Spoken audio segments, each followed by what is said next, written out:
morning. Well, it's morning here. It might be morning for you. We are reading 15 through 19 today and then 20 tomorrow. I know the worksheets say 15 through 20, but you're going to read 20 tomorrow, and any questions that were from 20 on the worksheet I kind of blacked out, so you don't have to do those ones today. Okay, so chapter 15. Remember, X-Ray just turned in that tube that had the initials on it, and the warden came out, and she's not a very nice lady, and she's telling them to fill the canteens so the boys get extra water. Mr. Pendensky filled the canteens. The warden got a pitchfork out of the back of the pickup truck. She poked through X-Ray's dirt pile to see if anything else might have been buried in there as well. After you drop off X-Ray, I want you to bring back 3 wheelbarrows, she said.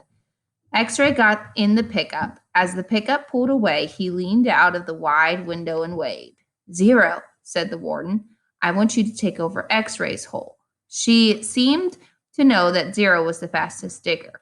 Armpit and Squid, you keep digging where you have been, she said, but you're going to have a helper.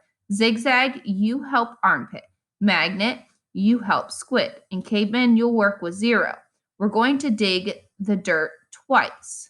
0 will dig it out of the hole, and Caveman will carefully shovel it into the wheelbarrow.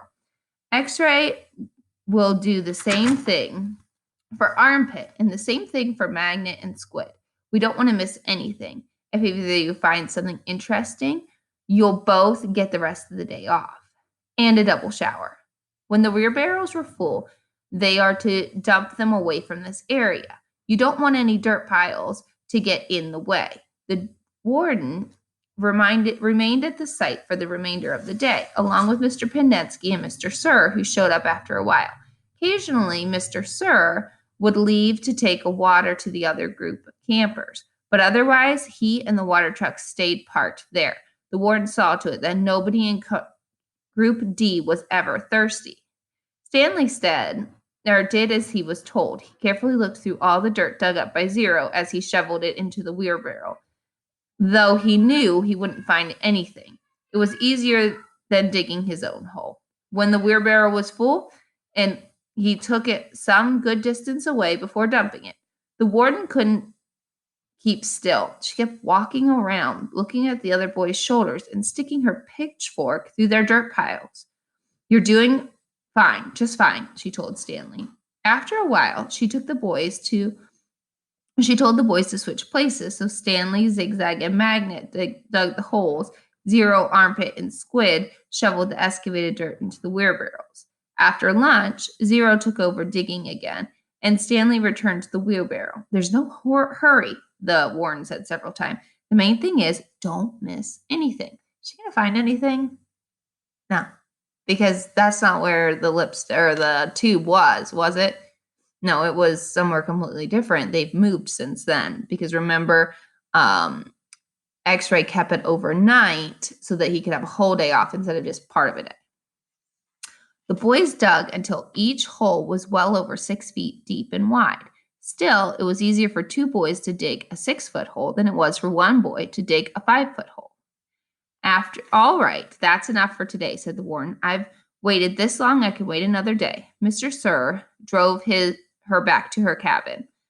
I wonder how she knew all of our names, Stanley said as he walked back to the to the compound.